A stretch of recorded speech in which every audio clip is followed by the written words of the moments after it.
Hi guys, magandang umaga po, magandang araw sa inyong lahat, no?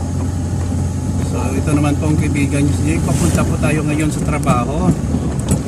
Today is Thursday, May 21, 2026. Kamusta na po ang inyong gising or araw nyo? Sana po ay nasa mabuti kayong kalagayan, no? Ano bang topic natin for today? Our topic for today, most of us not able to realize, make every day a special day. Alam nyo guys, ako nga medyo late ko rin na-realize, no, na everyday pala pwede natin gawing special. Kasi guys, no, being alive, no, nakakagising pa tayo everyday, kumakain pa tayo, ay is a big, no, blessings from the Lord.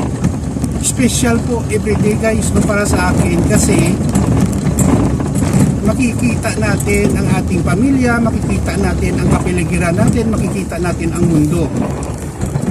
Most of us are not able to realize that everyday, no, blessings talaga. Okay, hindi tayo nagugutom, nabibili pa natin ang ating gustong bilhin, no? Hindi naman siguro lahat, pero at least we are healthy, happy, and sometimes may mga problema na dumarating. It makes us a better person, better in a sense that we learn that problems are also opportunity for us to become a stronger and more resilient, no, individual.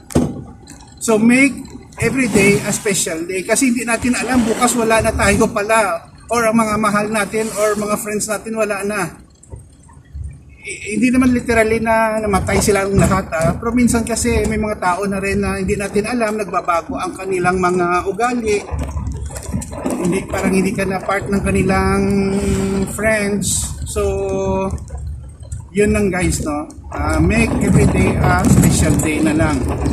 So sana po ay may na-realize tayo sa ating video sa ngayon. Ako marami akong na-realize, no. Life is very short.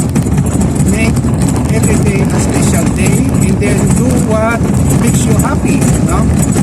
So yun lang po guys. Thank you for watching. Please follow me in my Facebook and YouTube channel. Maraming salamat po sa mga followers ko, mga subscribers, sa inyong suporta.